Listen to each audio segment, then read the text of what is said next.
से एवं भारत मुक्ति मोर्चा के द्वारा राठ में लोधी अधिकार जागृति राज्य स्तरीय सम्मेलन आयोजित किया गया है और इस सम्मेलन में जो विषय चर्चा करने के लिए रखे गए हैं वो है कांग्रेस, भाजपा एवं विभिन्न राजनीतिक दल द्वारा लोधी जाति के नेताओं का चेहरा दिखाकर समाज का वोट लेना और समाज को हक अधिकार से वंचित रखना यह ब्राह्मणवादी षड्यंत्र है, एक गंभीर चर्चा।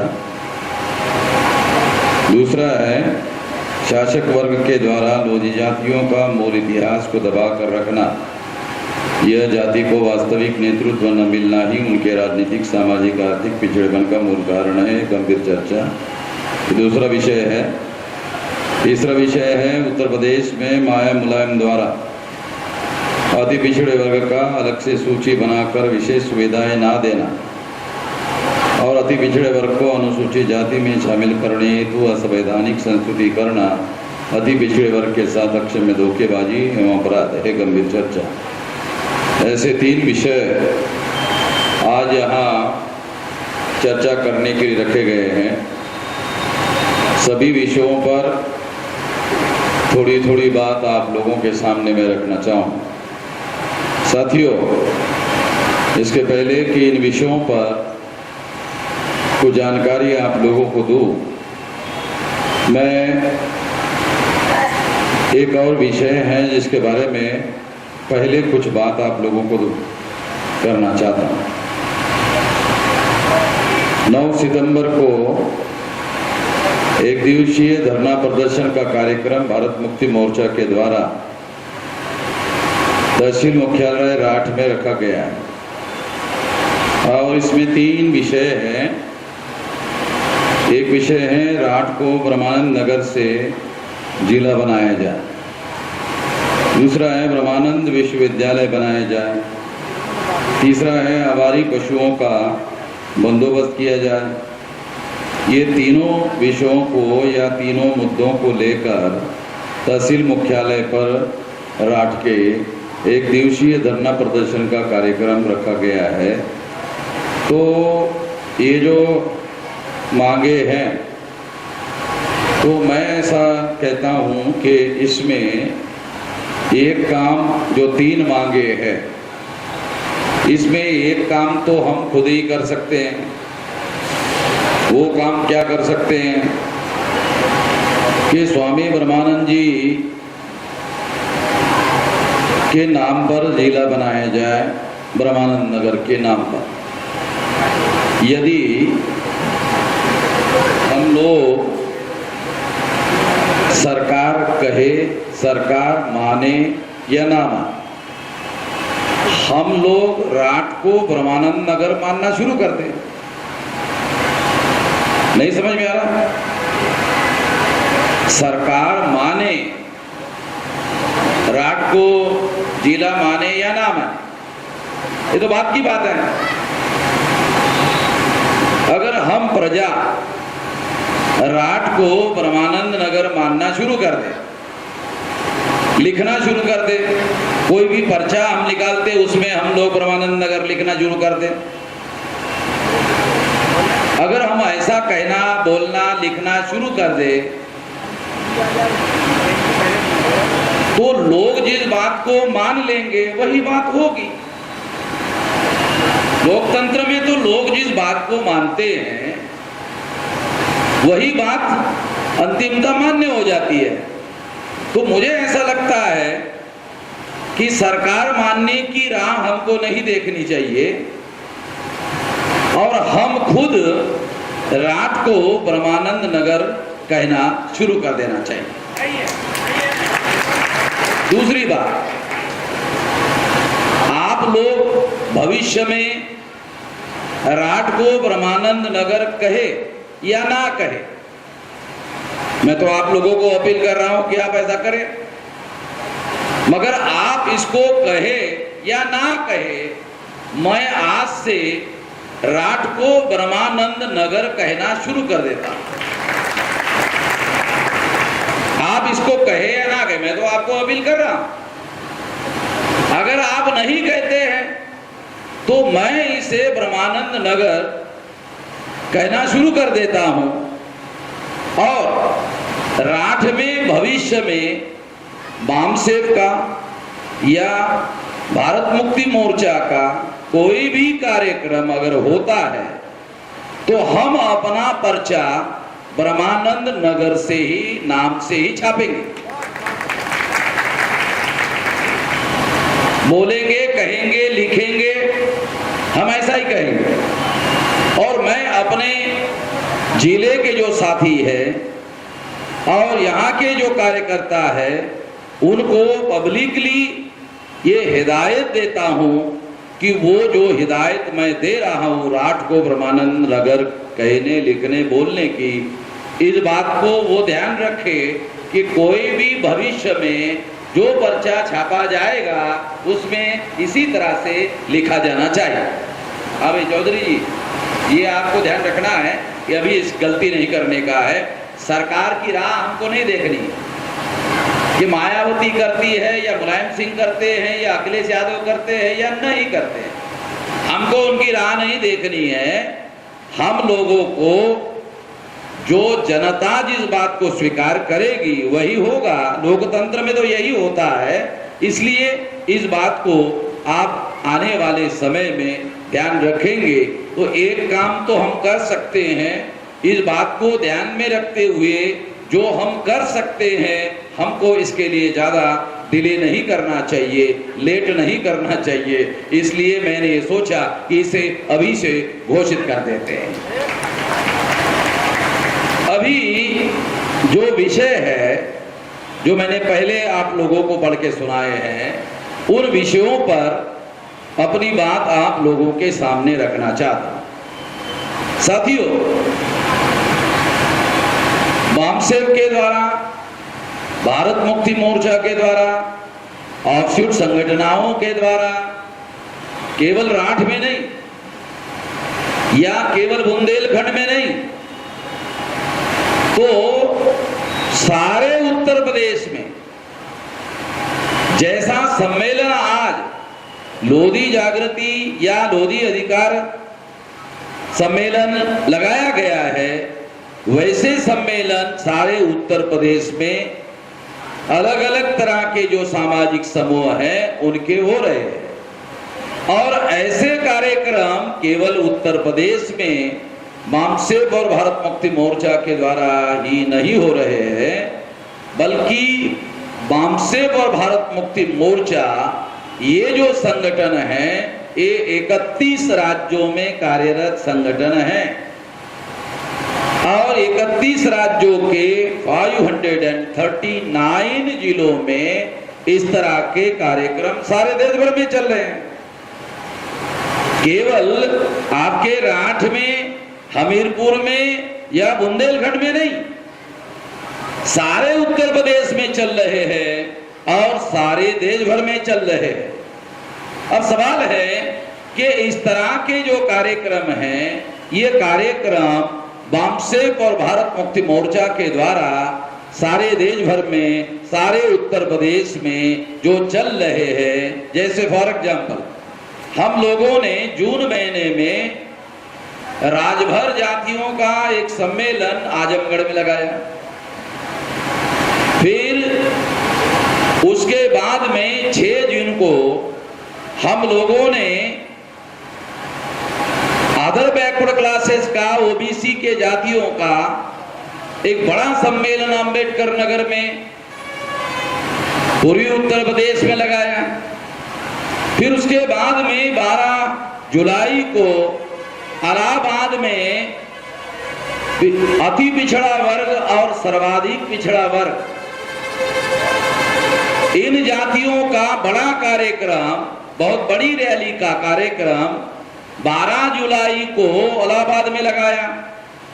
ये कार्यक्रम हमारा पहले से एक 1.5 महीने से घोषित था, उसी तारीख को बीजेपी के लोगों ने राष्ट्रीय परिषद लेने का कार्यक्रम इलाहाबाद में लगाया और हमारा कार्यक्रम करने के लिए बहुत बड़े पैमाने पर अवरोध खड़ा करने का काम किया।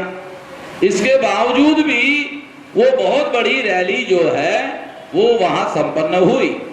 उसके बाद में आपके बुंदेलखंड क्षेत्र में ही प्रजापति जाति जागृति सम्मेलन का कार्यक्रम बांधा में लगाया गया और उसके बाद में अभी पाल, धनगर, बघेल जातियों का कार्यक्रम कानपुर में लगाया गया।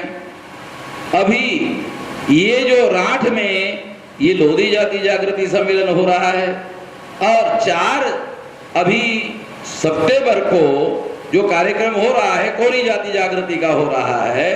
तो ऐसे आने वाले समय में पश्चिमी उत्तर प्रदेश में गुजर जातियों का भी होने वाला है, जाट जातियों का भी होने वाला है और इसके अलावा जाटों का होने वाला है और पूर्वी उत्तर प्रदेश में चमारों का भी हम लोग कार्यक्रम करने वाले हैं। तो इस तरह से ये सारे प्रदेश भर में अभी हम लोगों ने कुशीनगर में माली, कुशवा, मौर्य, सैनी इन लोगों का भी एक बहुत बड़ा कार्यक्रम कुशीनगर में संपन्न हो गया है। मैं ये बात इसलिए आप लोगों को बता रहा हूं कि ये कार्यक्रम केवल लोधी जाति का कार्यक्रम नहीं है या इनके लोगों को जागृत करने का अकेले कार्यक्रम नहीं है। तो ये सारे ऐसे वंचित जातियों के कार्यक्रम हैं जिनको 70 साल के आजादी में जो संविधान में इनके अधिकार हैं, ये अधिकार से इनको वंचित रखा गया और इस वजह से ये जो षड्यंत्र है, इस षड्यंत्र के बारे में इन लोगों को कोई जानकारी नहीं है। इस वजह से इन लोगों के जागृति के कार्यक्रम सारे देश भर में, सारे प्रदेश भर में लगाए जा रहे हैं। दूसरी बात कि ये कार्यक्रम लेने का दूसरा एक महत्वपूर्ण उद्देश्य ये है कि ये जो जातियां है, चाहे शेड्यूल कास्ट की जातियां हो, चाहे शेड्यूल ट्राइब की जातियां हो, चाहे अदर बैकवर्ड क्लासेस की जातियां हो, इनकी जातियों को 6000 जाति के टुकड़ों में बांटा गया है। ये बटे हुए लोग नहीं है। आप लोग सोचते होंगे कि ये बटे हुए लोग हैं, ये बटे हुए लोग नहीं हैं। ये ब्राह्मणों की वर्ण व्यवस्था और जाति व्यवस्था के आधार पर बांटे गए लोग हैं। ये बटे हुए लोग नहीं हैं। ये लोग ब्राह्मणों की वर्ण व्यवस्था और जाति व्यवस्था और अस्पृश्यता और आदिवासियों का सेग्रीगेशन और महिलाओं की दास्ता निर्माण करने की जो व्यवस्था ब्राह्मणों ने बनाई, इसके द्वारा ये लोग बांटे गए लोग हैं, ये बटे हुए लोग नहीं है। तो इनको 6000 टुकड़ों में बांटा गया है।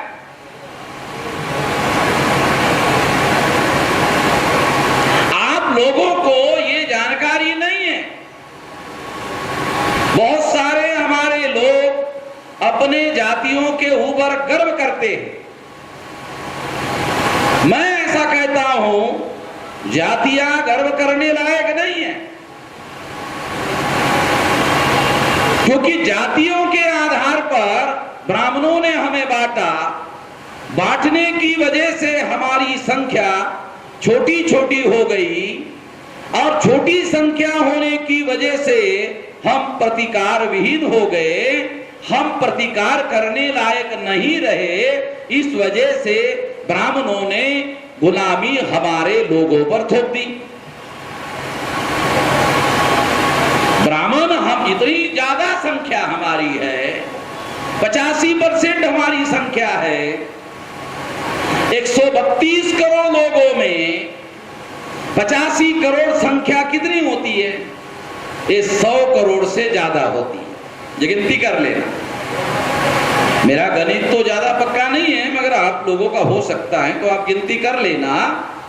85% संख्या है, तो इनकी संख्या 100 करोड़ से ज्यादा है।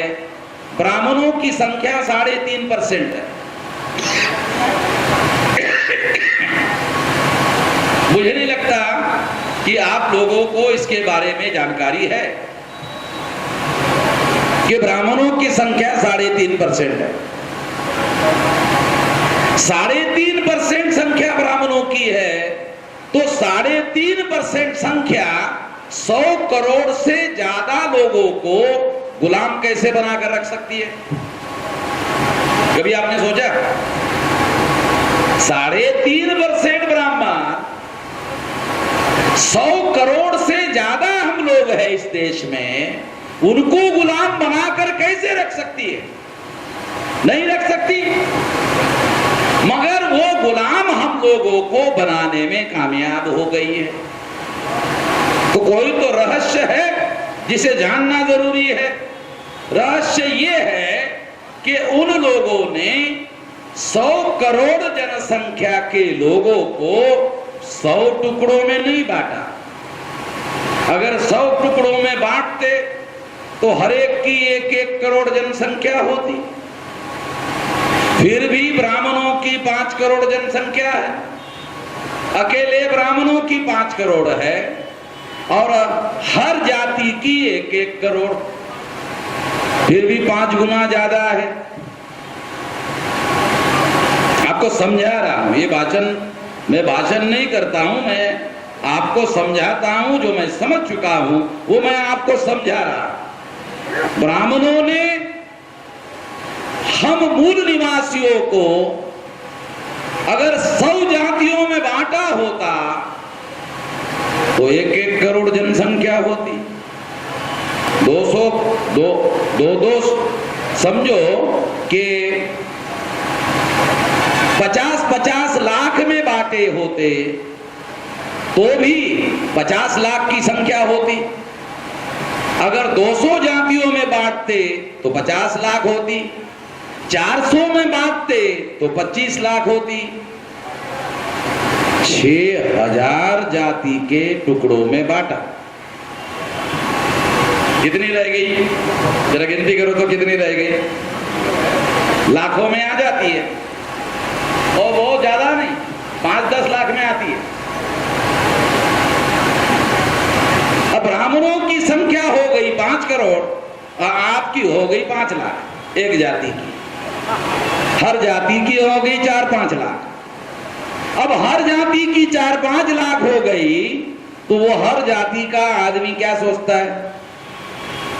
अरे यार, मेरी संख्या तो कम है, मैं इन लोगों का विरोध नहीं कर सकता, मुझे ब्राह्मणों के सामने सरेंडर कर देना चाहिए। तो हम सारे लोग, जितने 100 करोड़ लोग हैं, वो ब्राह्मणों के पास जब जाते हैं तो क्या कहते हैं? पाए लागी पंडित जी, कहते कि नहीं कहते? पाए लागी पंडित जी। पंडित कभी कहता है क्या? पाए लागी हरिजन जी, पाए लागी पिछड़ा जी, पाए लागी लोधी जी, पाए लागी कुर्मी जी, पाए लागी अहीर जी, कहता है? कभी सुना आपने? हम सब 100 करोड़ वाले जो लोग हैं, पाए लागी पंडित जी कहते हैं, मगर पंडित कभी भी पाए लागी हरिजन जी, पाए लागी चमार जी, पाए लागी दुसाद जी, पाए लागी अहीर जी, कुम्हार जी, प्रजापति जी कभी नहीं कहता है। क्यों नहीं कहता है? अब हम 100 करोड़ वाले जो है वो बायलागी कहते हैं, झुक जाते हैं, सरेंडर हो जाते हैं, शरणागत हो जाते हैं। जब पंडित अटल बिहारी वाजपेयी गुजरात गए थे तो उस समय नरेंद्र मोदी मुख्यमंत्री थे, और जब मुख्यमंत्री थे तो मंच पर कार्यक्रम चल रहा था, तो कार्यक्रम चलने के दौरान नरेंद्र मोदी पूरा लेट गए, ऐसा पूरा लेट गए, पूरा समझते हो लेट गए हैं? पूरा जो अटल बिहारी के चरण थे उन चरणों पर पूरा लौट गए, आधा नहीं लौटे। जैसे ऐसा करते तो आधा मान जाते, पूरा पूरा लौट गए थे ऐसा ऐसा। और फोटोग्राफर वाले जो लोग हैं उन्होंने खड़े वहां तक खड़े थे अटल जी, वहां तक फोटो निकाला और चरणों पे झुकने का पूरा निकाला और फोटो छापा कि नरेंद्र मोदी जो है पूरा लेट गए। और नरेंद्र मोदी पूरा लेट गए, ये प्रधानमंत्री बनने का एक वजह है। नरेंद्र मोदी के प्रधानमंत्री बनने की एक वजह है कि जो आदमी पूरा का पूरा लेट जाता है, इसको भारत का नहीं सारे दुनिया का अगर प्रेसिडेंट बना दिया जाए, प्रधानमंत्री बना दिया जाए, तो ये ब्राह्मणों के चरणों में पड़ा है। तो बना दिया, अडवाणी को नाराज करके बनाया, सुषमा स्वराज को नाराज करके बनाया नरेंद्र मोदी को आरएसएस ने, भागवत ने। आप लोगों को पता नहीं, आप लोग पढ़ते कि नहीं पढ़ते अखबार। तो हम लोगों की 100 से करोड़ ज्यादा संख्या है और 3.5% ब्राह्मण हैं। हमारे सारे लोग जो है शरणागत हो जाते हैं, शरण हो जाते हैं, पायलागी पंडित जी कहते हैं, और शरणागत हो जाते हैं। ये जो हमारी हीन मानसिकता है, हीन भावना है, इंफिनिटी कॉम्प्लेक्स है, ये जो इंफिनिटी कॉम्प्लेक्स है, हीन भावना है ब्राह्मणों के सामने, ये ब्राह्मणों ने 6000 जाति के टुकड़ों में हम लोगों को बांटने की वजह से हमारी हीन भावना पैदा हुई है। ब्राह्मणों ने हम लोगों को बांटने की वजह से ये हीन भावना पैदा हुई और इस वजह से वो हमारे लोगों को 100 करोड़ से ज्यादा लोगों को गुलाम बनाने में कामयाब हो गए।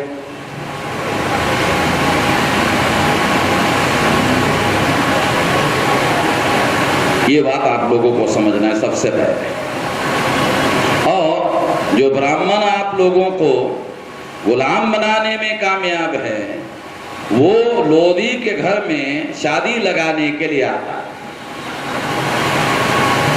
अहिर के घर में, कुर्मी के घर में शादी लगाने के लिए आता है, यादव के घर में लगाने के लिए आता है, उसके घर का खाना नहीं खाता है।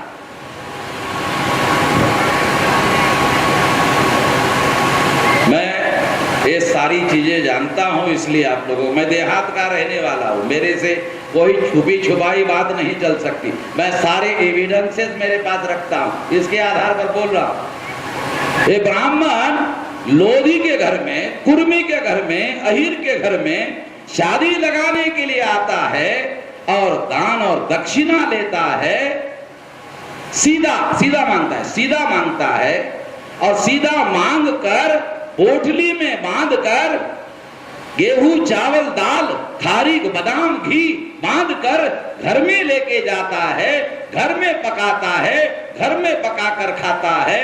लोधी के घर का खाना नहीं खाता है, ब्राह्मण भंगी के घर का भी नहीं खाता, ब्राह्मण लोधी के घर का भी नहीं खाता। ये समझना होगा आप लोगों को। ये बात जो मैं कह रहा हूं, मैं चुनौती देकर कहता हूं हर एक व्यक्ति को, ब्राह्मणों को भी, जो मैं कह रहा हूं उसे गलत साबित कर दे। आप लोगों के पास से 1000-2000 रुपया शादी में, जन्म से लेकर मृत्यु तक जितने संस्कार होते हैं, सारे संस्कारों में हम बुलाते हैं, हम दक्षिणा देते हैं और हमारे पैसे से ब्राह्मणों के शरीर पर चर्बी बढ़ती है। आपने देखा कभी कोई ब्राह्मण बगैर चर्बी वाला ब्राह्मण देखा? ब्राह्मण के शरीर पर जितनी चर्बी है वो आपकी चर्बी घटाता है, उसकी चर्बी बढ़ाता है।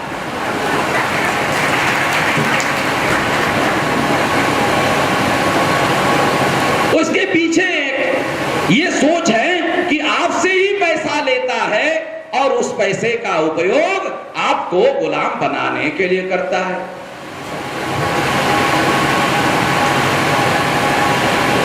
आपसे ही पैसा लेता है और आपको गुलाम बनाने के लिए उस पैसे का उपयोग करता है।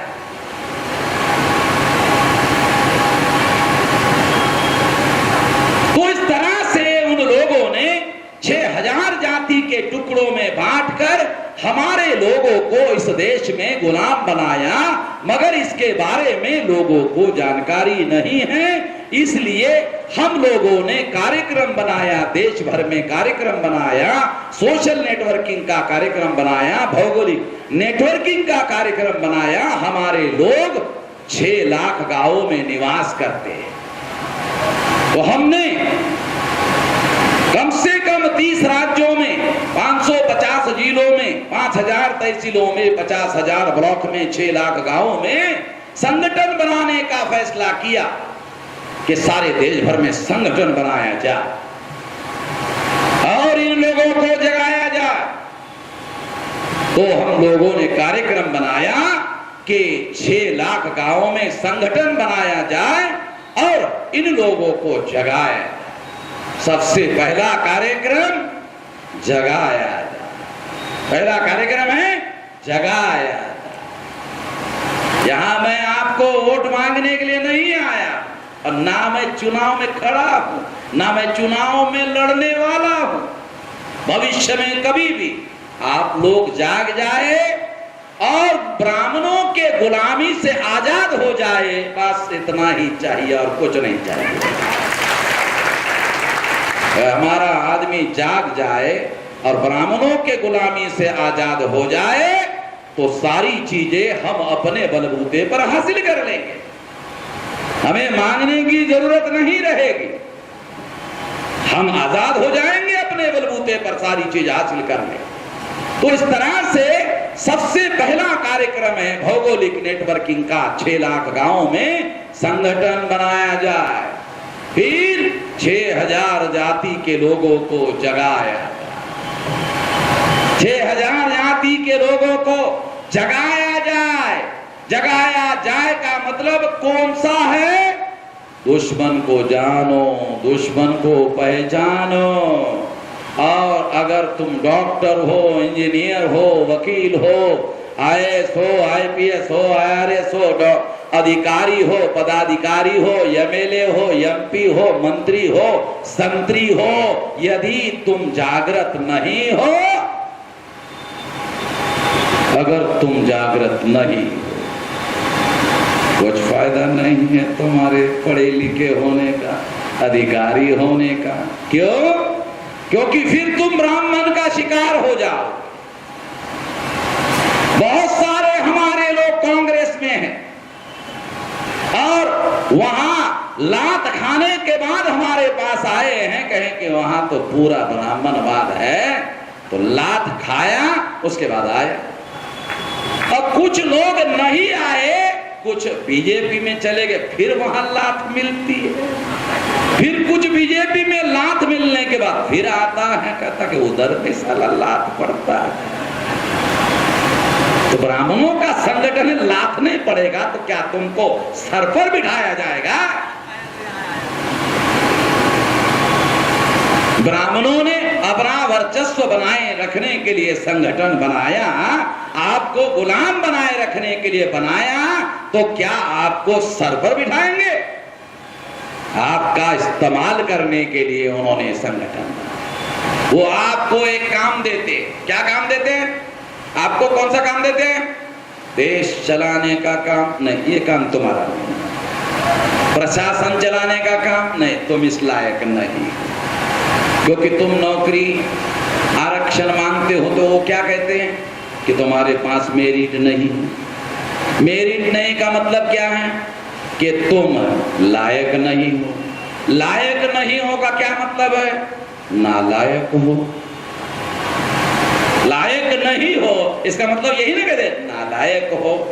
अंग्रेज कहते थे भारत के लोग देश चलाने के लायक नहीं हैं। ब्राह्मण कहते हैं कि लोधी जाति के लोग, पिछड़े वर्ग के लोग नौकरी करने के लायक नहीं है।